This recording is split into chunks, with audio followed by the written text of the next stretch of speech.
The letter arrived on a Tuesday morning in late September of 1882, and Samuel York knew, before he even opened it, that his life was about to change forever.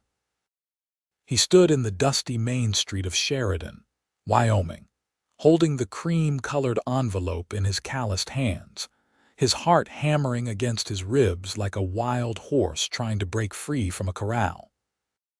3 months had passed since he had placed his advertisement in the Eastern newspapers, describing himself honestly as a 32-year-old cattle rancher with a modest spread and a house that needed a woman's touch.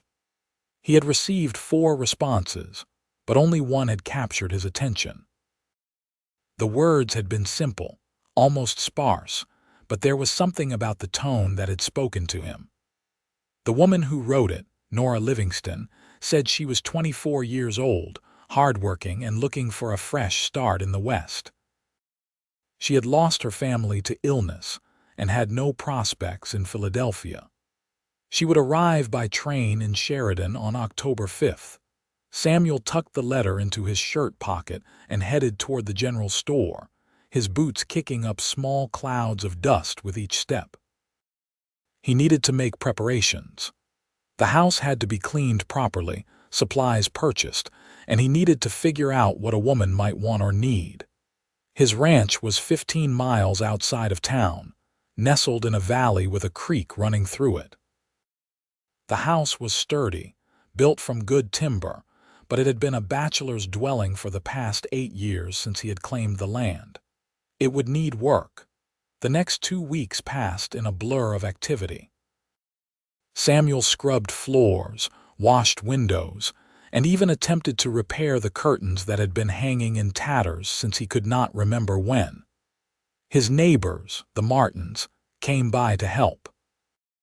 Elizabeth Martin brought preserves and showed him how to properly make up a bed with the new linens he had purchased. Her husband, Robert, helped him fix the porch steps and patch a hole in the roof. "You are nervous as a cat in a room full of rocking chairs," Robert observed one afternoon as they worked. "She is just a woman, Samuel." "A woman I have never met," Samuel replied, hammering a nail with more force than necessary. "What if she takes one look at me and gets right back on that train?" Elizabeth, who was inside organizing the kitchen, called out through the open window. "Then she would not be worth having. But I read that letter you showed me. That woman is looking for a home and a good man. You are both of those things." Samuel wanted to believe her. He had been alone for so long that he had almost forgotten what it felt like to share his space with another person. His parents had died when he was 20, leaving him and his younger brother to fend for themselves. His brother had headed to California 5 years ago, and Samuel had not heard from him since. The loneliness had become a constant companion, as familiar as the sunrise over the mountains. October 5th arrived with a cold wind blowing down from the north, carrying the promise of an early winter. Samuel put on his best shirt, a dark blue one that Elizabeth had insisted brought out his eyes, and hitched his horses to the wagon. The ride into town seemed to take forever, and his stomach twisted with anxiety the entire way. The train station was crowded with people. A freight shipment had come in along with the passengers, and men were loading crates onto wagons. Samuel stood on the platform, his hat in his hands, watching as people disembarked. He saw families reuniting, businessmen with their leather cases, and then he saw her. She was smaller than he had expected, with dark hair pulled back in a simple bun, and wearing a gray traveling dress that had seen better days. She carried a single worn carpetbag and stood on the platform looking around with wide, uncertain eyes. Their gazes met and something passed between them, a recognition that needed no words. Samuel walked toward her, his heart pounding. "Miss Livingston," she nodded, her lips curving into a hesitant smile. "Mr. York, Samuel, please." He reached for her bag and she let him take it. Up close, he could see that her eyes were a deep brown, almost black, and there was a strength in her face that the delicate features could not hide. She had a small scar on her chin, and her hands, when she removed her gloves, were red and rough from hard work. "Nora," she said softly. Her voice had a musical quality to it. Despite the nervousness he could hear beneath the words. They stood there for a moment, sizing each other up, and then Samuel gestured toward the wagon. "I have a ride ready. It is about 15 miles to the ranch. We can stop at the hotel if you would prefer to rest first, or if you want time to reconsider." "Reconsider?" She looked up at him with those dark eyes. "This is a big step.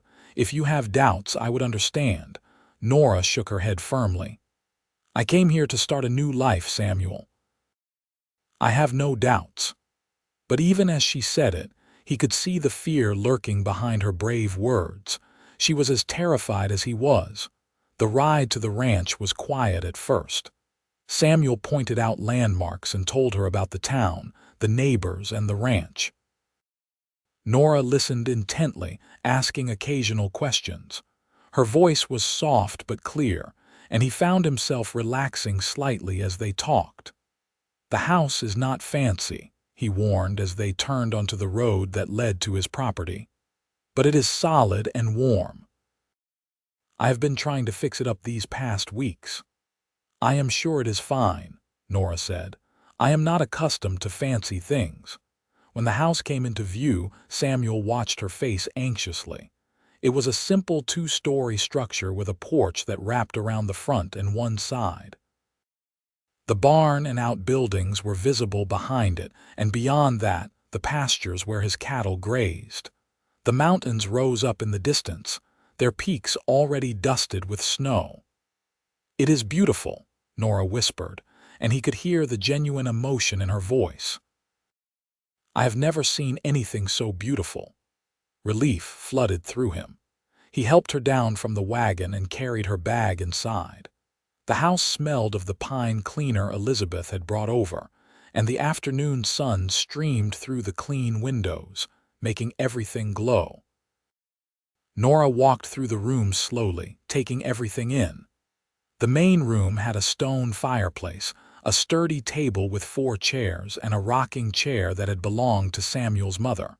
The kitchen was small but well equipped. Upstairs, there were 2 bedrooms. "I have been sleeping in the smaller room," Samuel said, standing awkwardly in the hallway. "The larger room is yours. I want you to feel comfortable here, Nora. We can take our time getting to know each other. There is no rush for anything." She turned to look at him, and he saw tears glistening in her eyes. "You are a kind man, Samuel York, kinder than I probably deserve." "Everyone deserves kindness," he replied. "Let me show you where everything is, and then I need to tend to the animals. There is stew on the stove for supper. Elizabeth Martin made it. She is our neighbor, and she is eager to meet you." That first evening was strange and wonderful. They ate together at the table, making small talk about the journey and the weather. Nora insisted on cleaning up after the meal, and Samuel sat in his rocking chair, watching her move around the kitchen. She was efficient and thorough, and he could see that she was indeed accustomed to hard work. As darkness fell, Samuel lit the candles and oil lamps. Nora stood at the window, looking out at the stars that were beginning to appear in the vast Wyoming sky.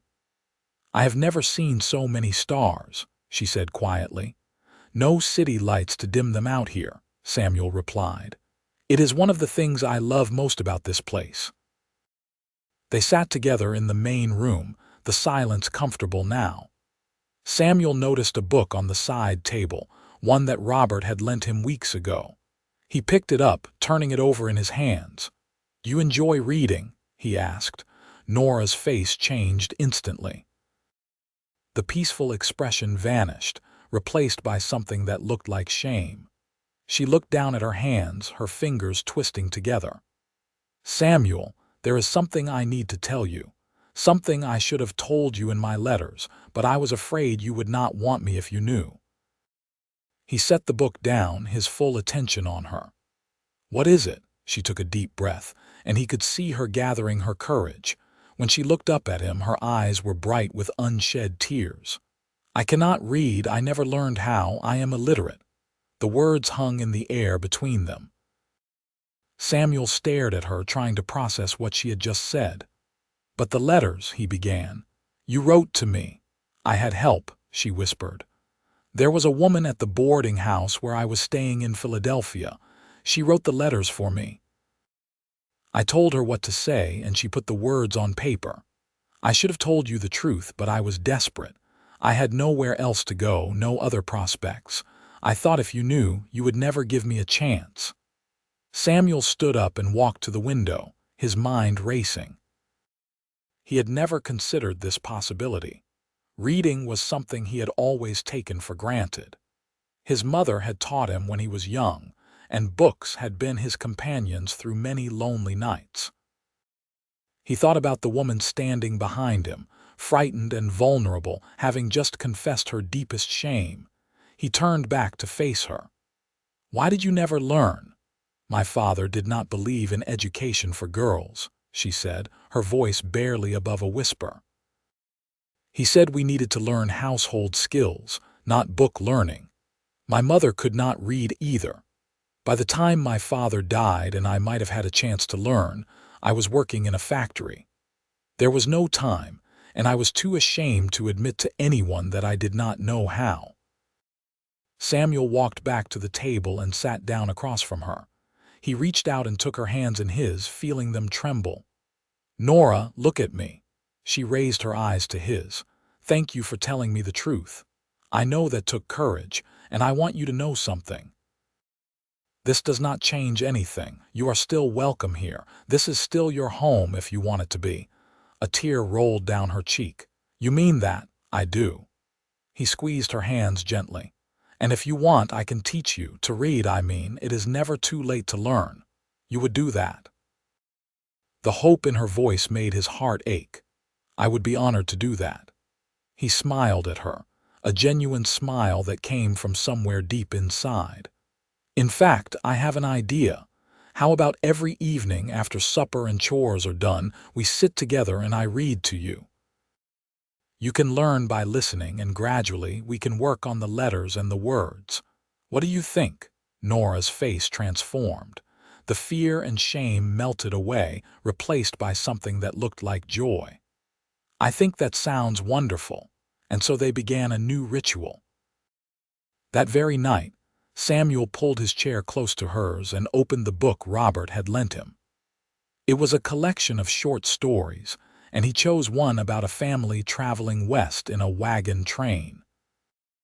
His voice was deep and steady as he read by candlelight, and Nora sat transfixed, her eyes never leaving his face. When he finished the first story, she sighed contentedly. "That was beautiful. The way you read it, I could see everything in my mind. The wagons, the prairie, the sky." "That is the magic of stories," Samuel said. "They let us travel to places we have never been and meet people we would never otherwise know." "Will you read another?" she asked hopefully. He chuckled. "It is getting late, but tomorrow night, I promise." As the days passed, they settled into a routine. Nora proved to be everything she had claimed in her letters. She was hardworking, rising before dawn to prepare breakfast and taking on the household tasks with efficiency and skill. She learned quickly where everything was and how Samuel liked things done, but she also made changes, small improvements that made the house feel more like a home. She brought in wildflowers and arranged them in jars. She organized the pantry and mended his worn clothing. She even started a small garden plot near the house, planning for next spring. Samuel found himself looking forward to their evenings together more than anything else. After the chores were done and supper was cleared away, they would sit together in the candlelight and he would read.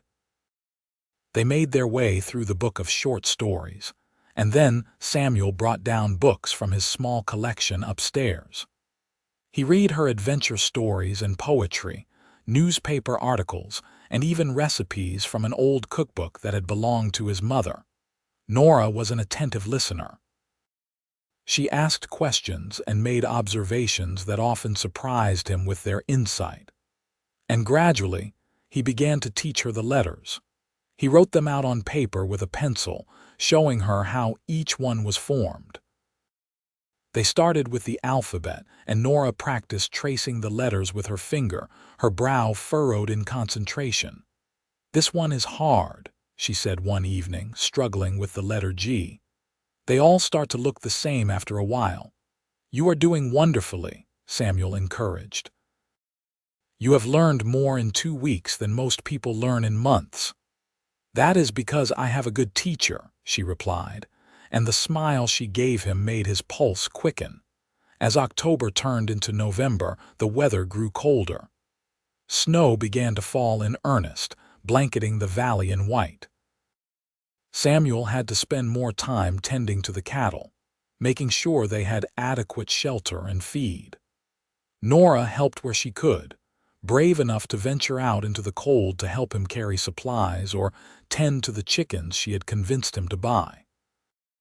One evening, as they sat by the fire after an especially hard day, Samuel looked up from the book he was reading to find Nora watching him with an expression he could not quite read. "What is it?" he asked gently. She hesitated, then said, "I was just thinking how strange life is. A few months ago, I was alone in Philadelphia, working in a factory and living in a cramped boarding house with 6 other women. I had no hope for anything better. And now I am here, in this beautiful place, with a man who reads to me every night and treats me with more kindness than anyone ever has. It feels like a dream." "It is not a dream," Samuel said softly. He set the book aside and moved his chair closer to hers. "This is real, Nora. You are here and you belong here." "Do I?" Her voice was uncertain. "Sometimes I wonder what you really think of me." "An illiterate factory girl who came west because she had no other choice." "I think you are brave," Samuel said firmly. "You left everything you knew to come to a strange place and start over. You work harder than anyone I know. You have been honest with me even when the truth was difficult to tell, and every day you amaze me with your determination to learn." He reached out and touched her cheek gently. "I am glad you are here, Nora, truly glad." She closed her eyes, leaning into his touch. "I am glad I am here too." Something shifted between them in that moment. What had started as a practical arrangement between strangers was becoming something deeper. Samuel felt it in the way his heart leaped when she smiled at him, in the way he found excuses to be near her, in the way her absence from a room felt like something vital was missing. The next day, Elizabeth Martin came to visit. She arrived in the wagon with her husband, bringing a basket of baked goods and a cheerful smile.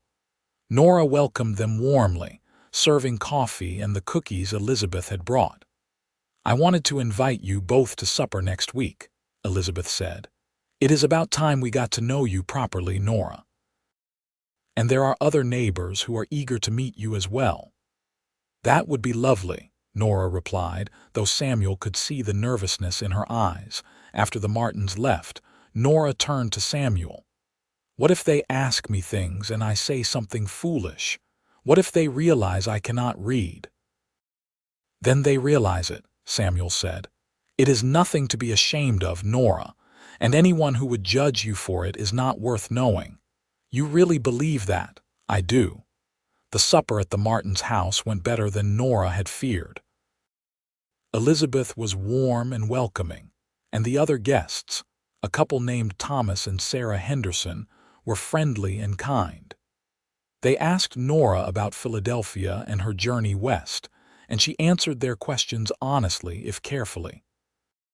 She said nothing about her illiteracy, but neither did she pretend to be something she was not. On the ride home, wrapped in blankets against the cold, Nora said, "They were nice people, I liked them." "They liked you too," Samuel replied. "I could tell." "How?" "The way Elizabeth was already making plans to have you over for tea. The way Sarah asked if you would help her with a quilt she is working on. They do not extend those invitations to just anyone. Nora was quiet for a moment, then said, "I have not had friends in a long time. I forgot what it was like."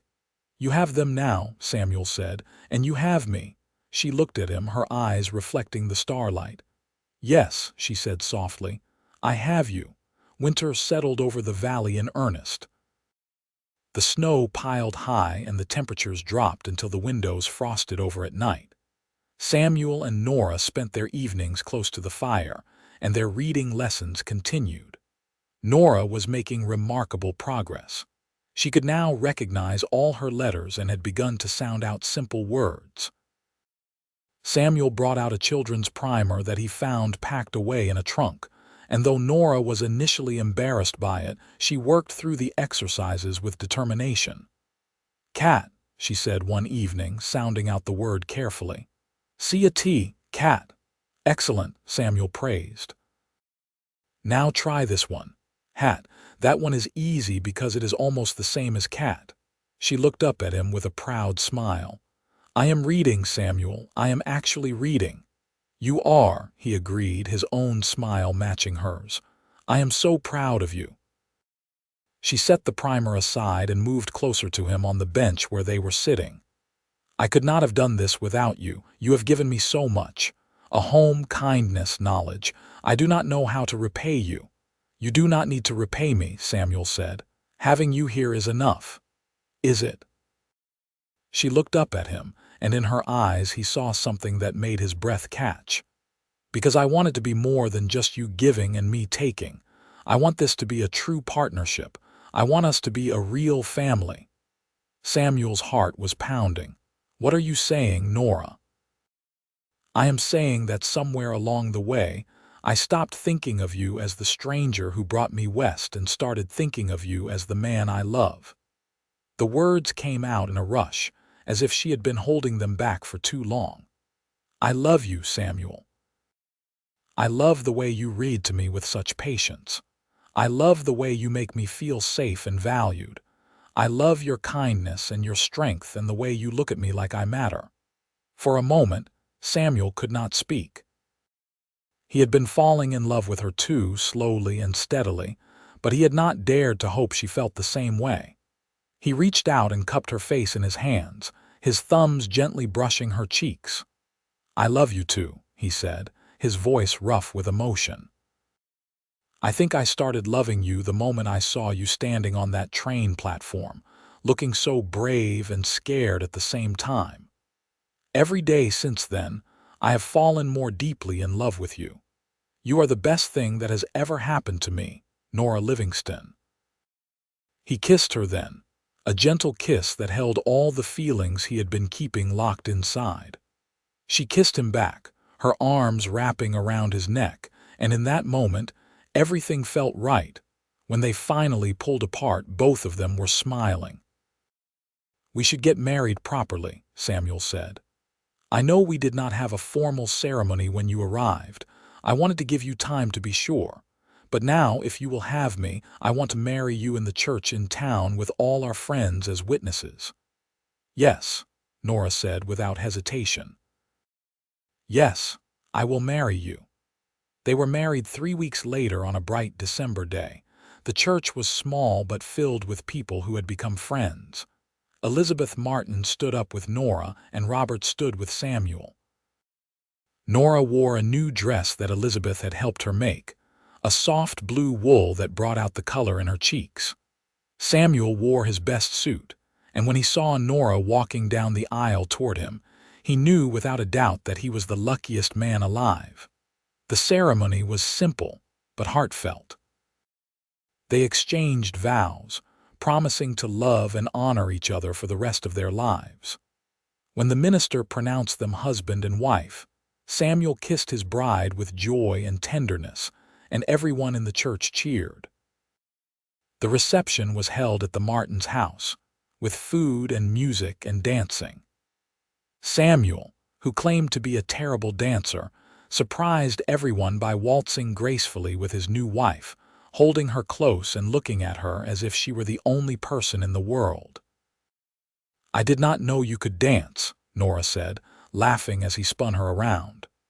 I cannot usually, Samuel admitted, but with you in my arms it feels easy.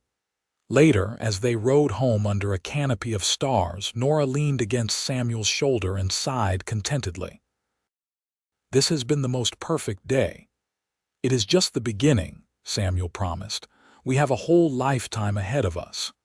That night, Samuel carried his wife over the threshold of their home and set her down gently in front of the fire. The house was warm and welcoming, filled with the scent of pine boughs Nora had arranged around the rooms. They stood together, hands clasped, looking at each other with love and wonder. Are you happy? Samuel asked. Happier than I ever thought possible, Nora replied. Are you? More than I can say.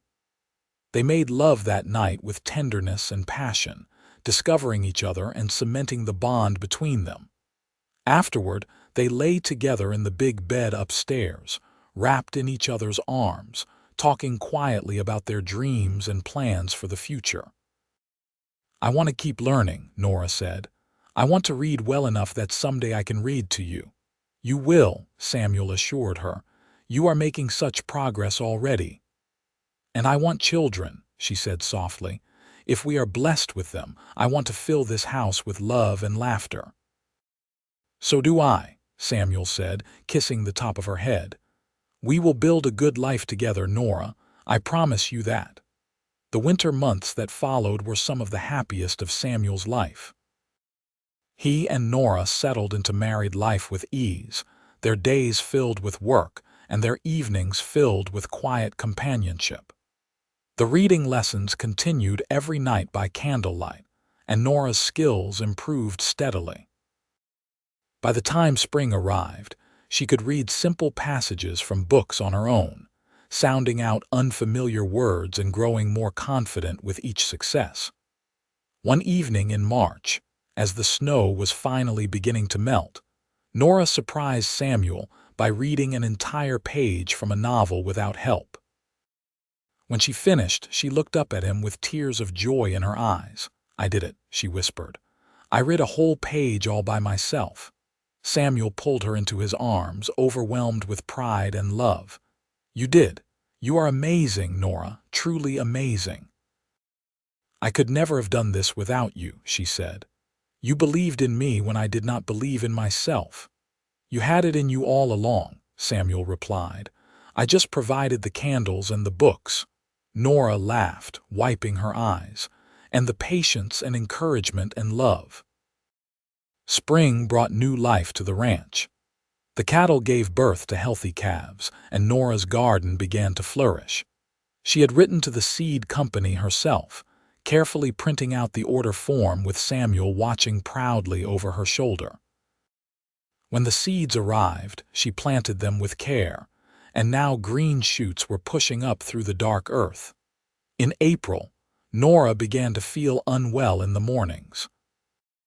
At first, she tried to hide it from Samuel, not wanting to worry him, but he noticed everything about her and quickly figured out what was happening. You are with child, he said one morning, finding her bent over the basin in their room.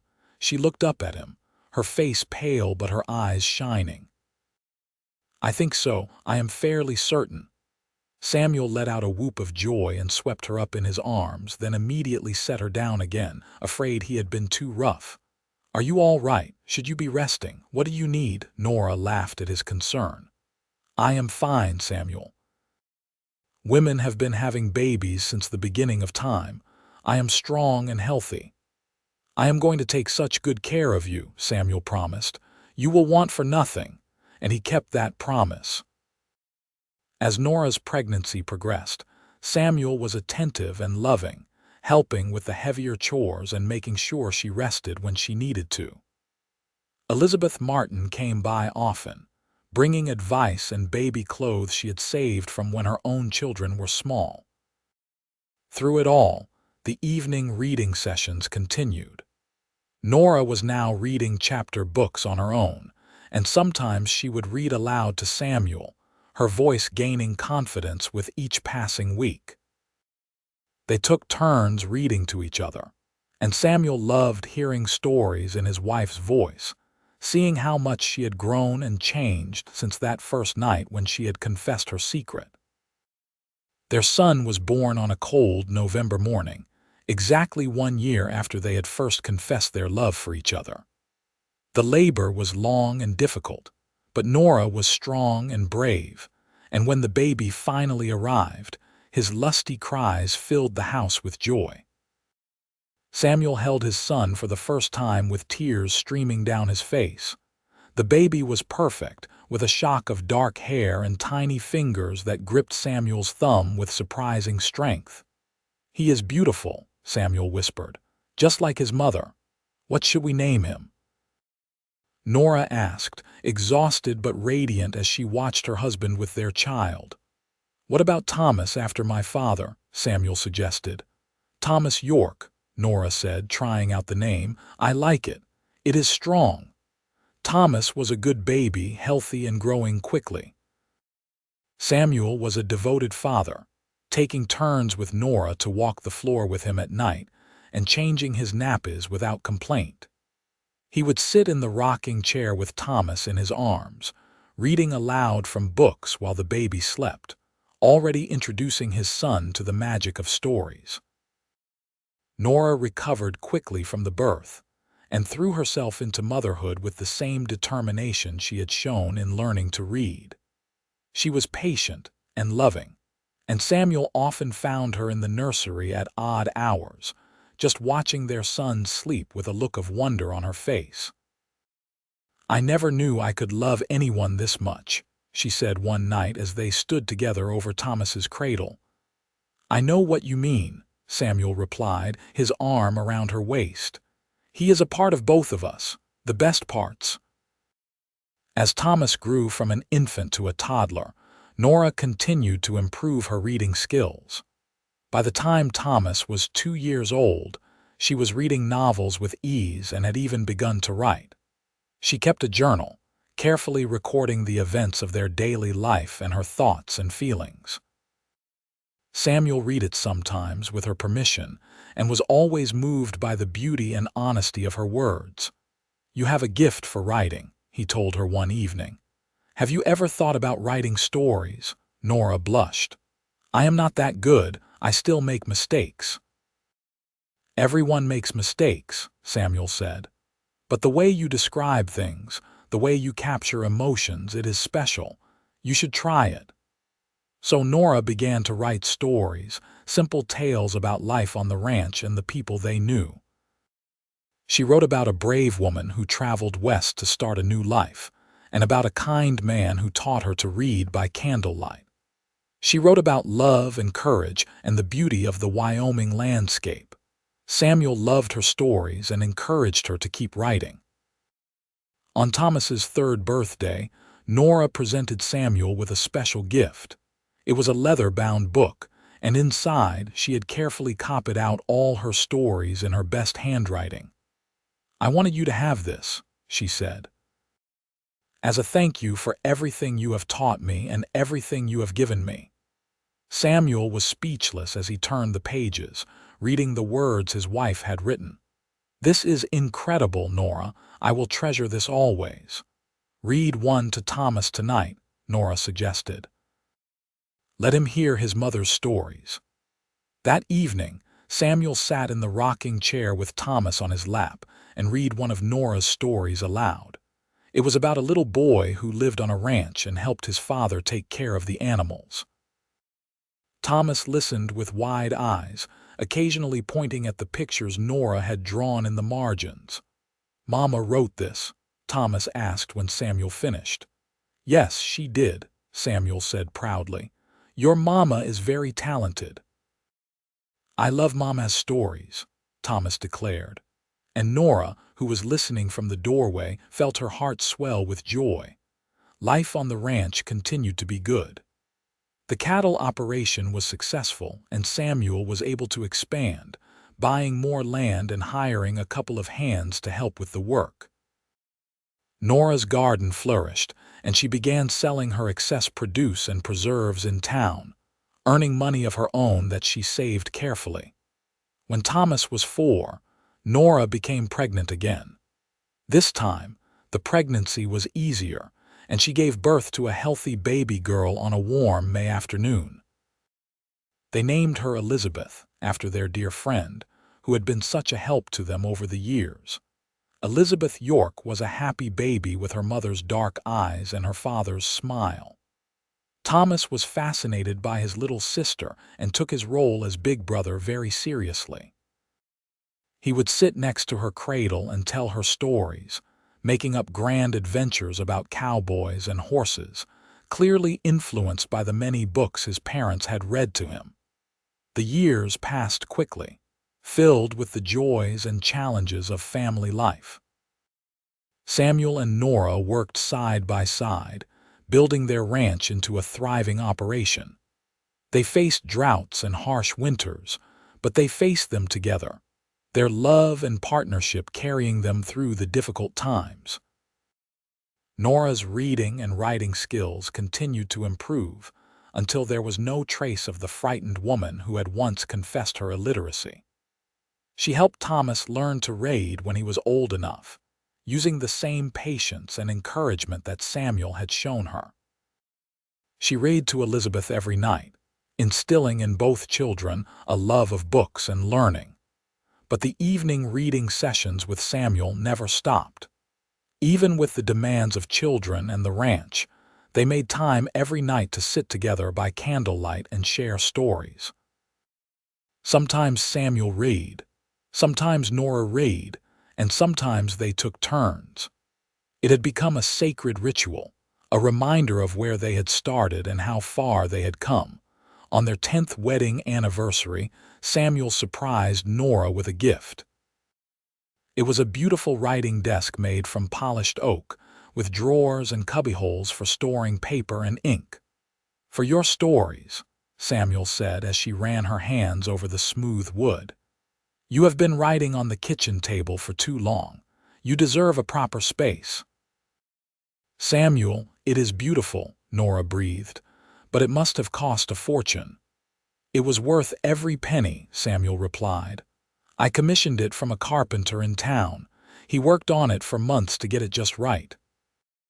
Nora threw her arms around her husband, tears of happiness streaming down her face. "I love it. I love you. Thank you for believing in me all those years ago." "I always will," Samuel promised, holding her close. Nora set up the desk in a corner of their bedroom where she could look out the window at the mountains while she wrote. She spent hours there, working on her stories and also writing letters to friends and helping Thomas with his schoolwork. She had discovered that she loved teaching, loved sharing the gift of literacy that Samuel had given her. When Elizabeth was old enough, Nora began teaching her as well, and the little girl showed an early aptitude for reading and writing. She would sit at her mother's knee during the evening reading sessions, following along with the words and asking endless questions. Thomas grew into a strong, responsible boy who loved working on the ranch with his father. He had Samuel's way with animals and his mother's storytelling ability. He would entertain his little sister with elaborate tales while they did their chores, making her giggle with his dramatic voices and wild adventures. The ranch continued to prosper. Samuel hired more hands as the operation grew, and he built a larger barn and added on to the house, giving the children their own rooms and creating a proper study where Nora could write. The valley was becoming more settled, with new families moving in and Sheridan growing from a small town into a thriving community. But no matter how busy life became, Samuel and Nora always made time for each other. They still read together every night by candlelight, still talked about their dreams and hopes, still looked at each other with the same love and wonder they had felt in those early days. When Thomas was 12 and Elizabeth was 8, Nora surprised everyone by publishing her first story in a magazine out of Cheyenne. It was a tale about a woman learning to read, and the editor had written a personal note saying how much the story had moved him. Samuel framed that note and hung it in Nora's study, along with the published story. "You did this," he said, his voice thick with pride. "You went from not being able to read a single word to having your writing published. Do you realize how extraordinary that is?" "I had help," Nora replied, smiling. "I had a very patient teacher who believed in me." "You had determination and courage," Samuel corrected. "I just provided the candles." Nora laughed and kissed him. "You provided so much more than that. You provided love and encouragement and a home where I could become who I was meant to be." The children grew, and more stories followed. Nora became known in the region for her writing, and people would write to her, sharing how her stories had touched them. She particularly loved hearing from other women who, like her, had learned to read later in life and found new possibilities opening up before them.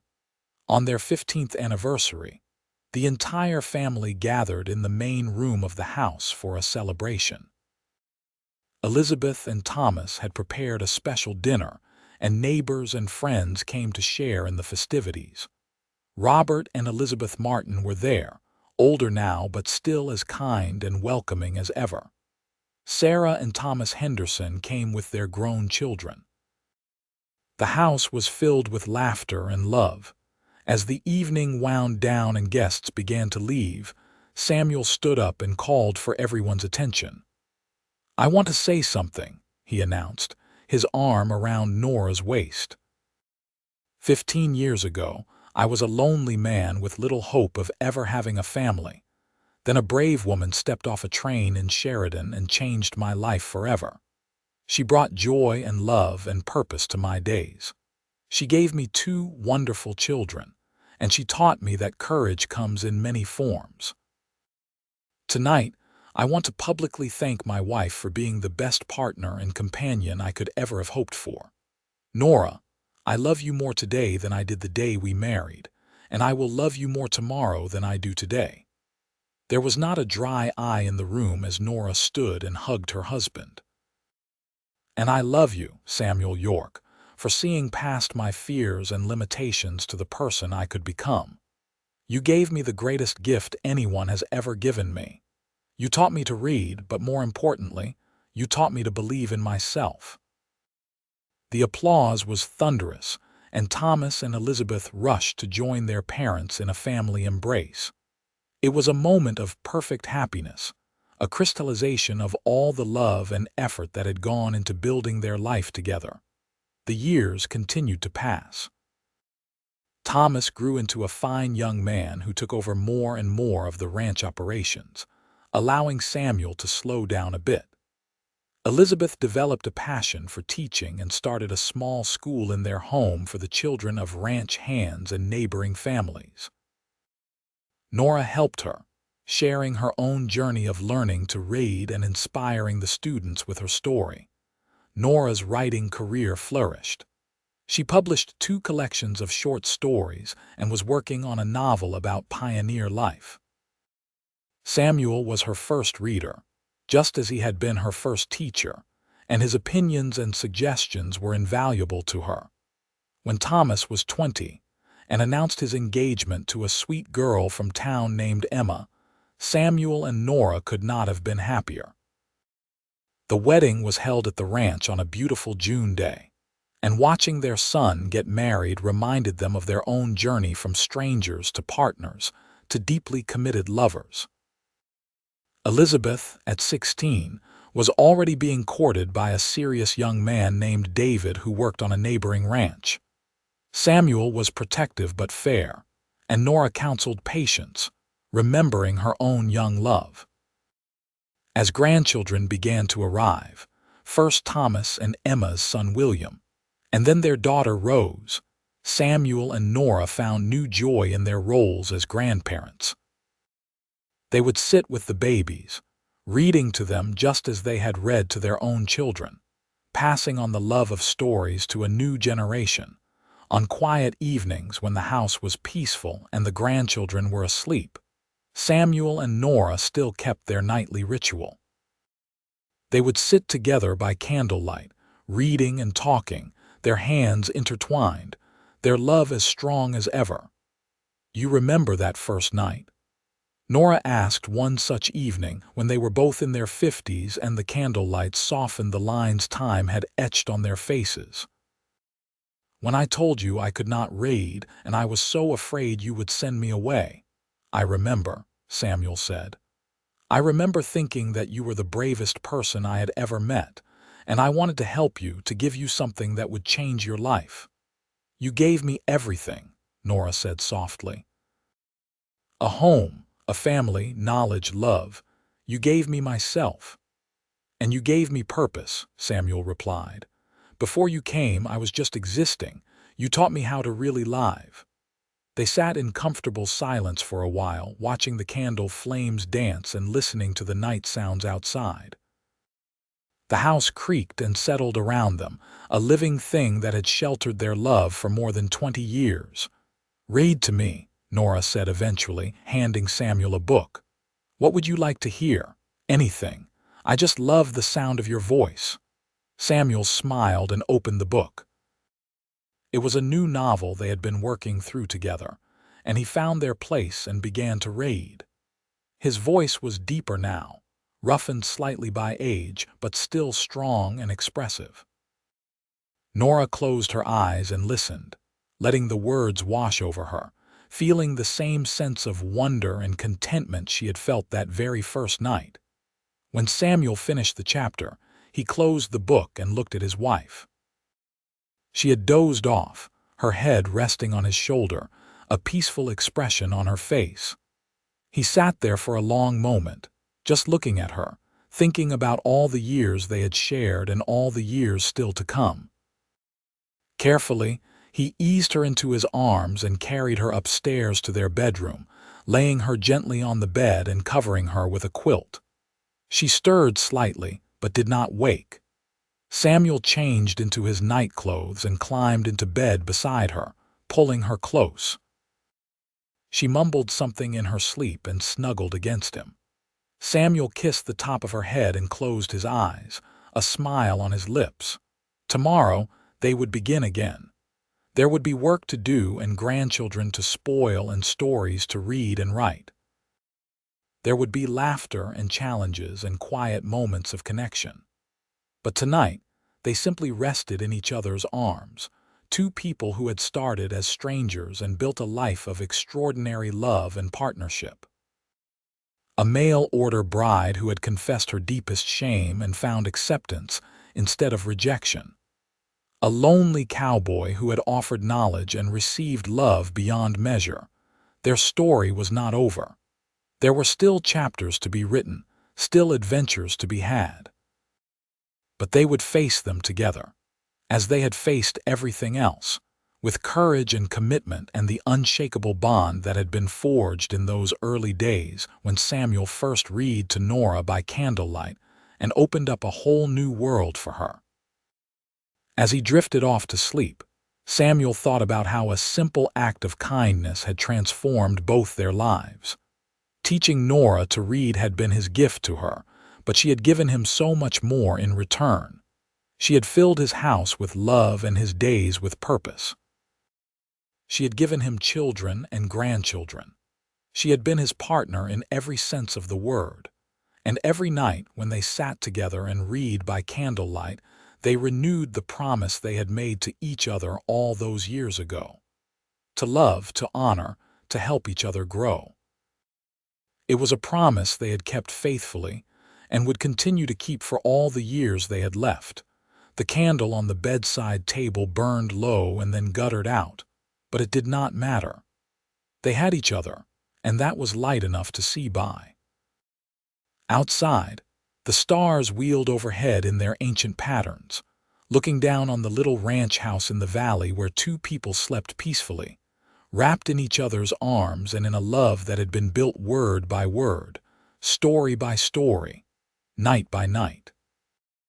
The ranch thrived under Thomas's management, and Samuel was able to retire from the hardest physical labor, though he still rode out every day to check on the cattle and the land he loved. Nora published her novel to critical acclaim, and it sold well throughout the territory and even back east. She was invited to give readings and talks, and Samuel always accompanied her, proud beyond words of what his wife had accomplished. Elizabeth married David in a beautiful ceremony at the ranch, and they settled on the neighboring property that David had inherited from his father. Soon, they too added to the growing family, giving Samuel and Nora more grandchildren to love and spoil. As the 19th century drew to a close and a new century began, Samuel and Nora found themselves looking back on their life together with satisfaction and joy. They had weathered storms, both literal and figurative. They had lost friends and welcomed new ones. They had watched their children grow into capable, loving adults. They had built something lasting and good, but through it all, the one constant had been their evening reading sessions.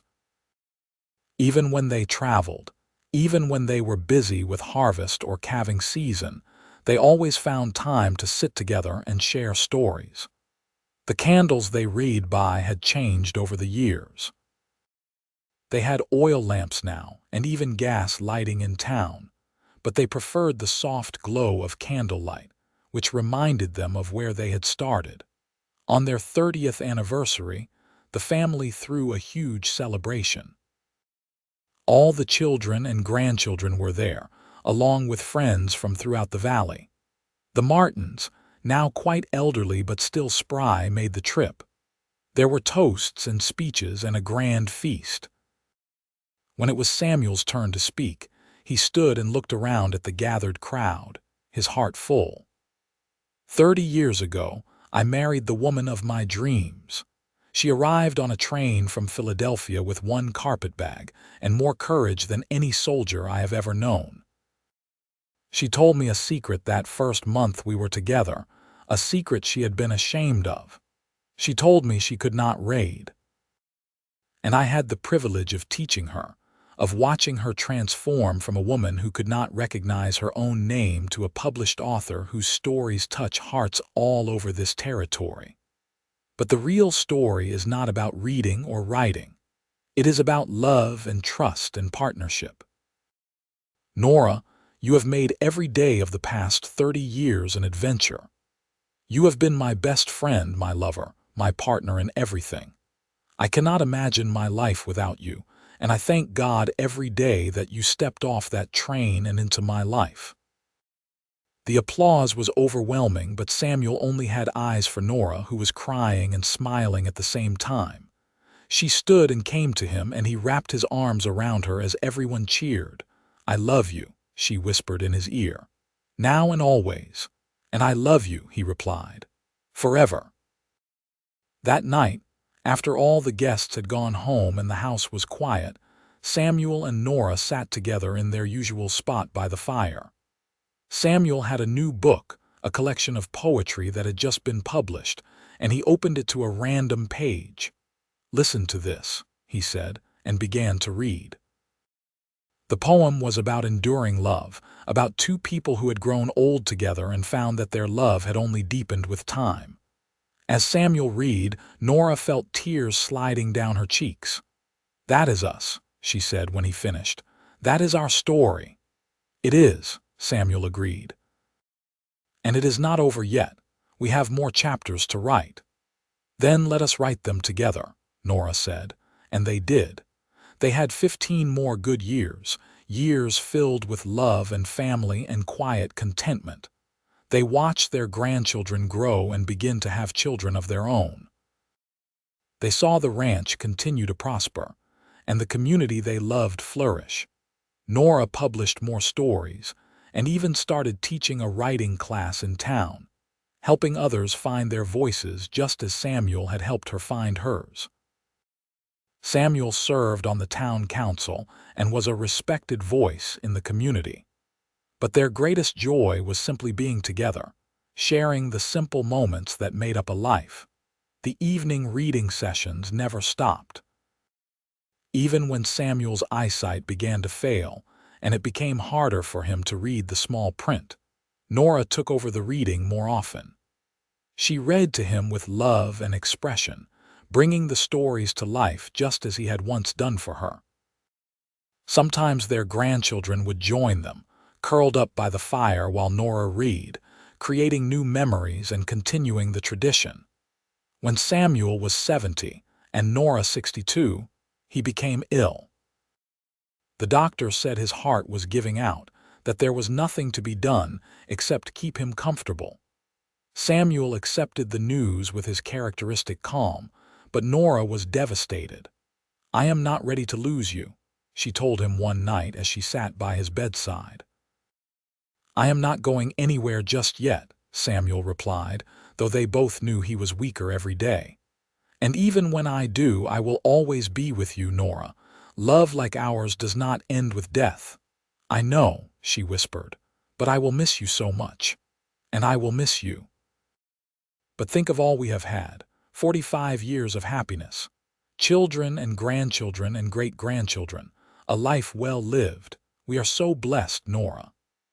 "We are," she agreed, though the tears would not stop falling. In his final weeks, Nora read to Samuel constantly.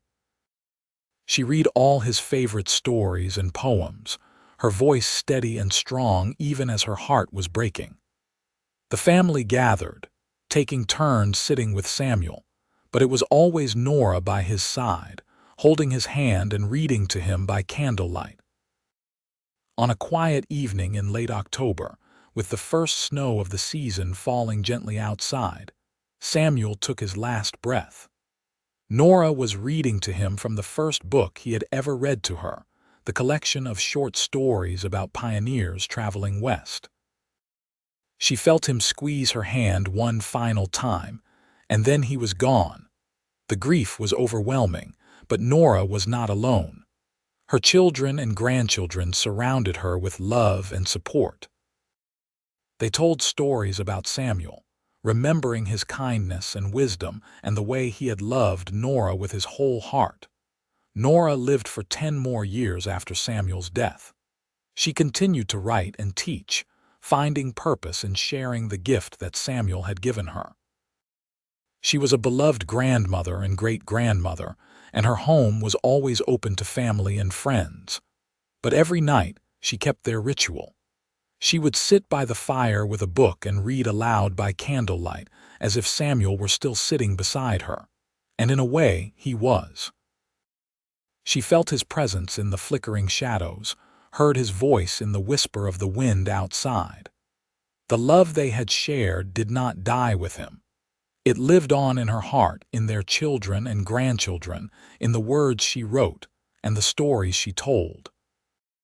When Nora was 72, she passed away peacefully in her sleep, surrounded by the people she loved. They buried her next to Samuel on a hill overlooking the ranch, under a sky full of stars. At the funeral, Thomas spoke about his parents, his voice thick with emotion. "My father taught my mother to read by candlelight, and in doing so, he gave her the world. But she gave him just as much. She gave him love and partnership and a family. They built a life together that was extraordinary in its simplicity and beautiful in its devotion. They taught all of us what real love looks like, the kind that endures through hardship and grows stronger with time. They are together now, and I take comfort in that. Somewhere, my father is reading to my mother by candlelight, and she is listening with that look of wonder she always had." Their story continues, just in a place we cannot see yet. The grandchildren and great-grandchildren carried on the traditions Samuel and Nora had started.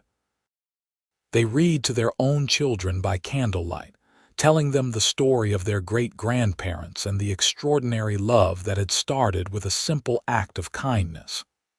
The ranch remained in the family, passed down through generations, a testament to what Samuel and Nora had built together.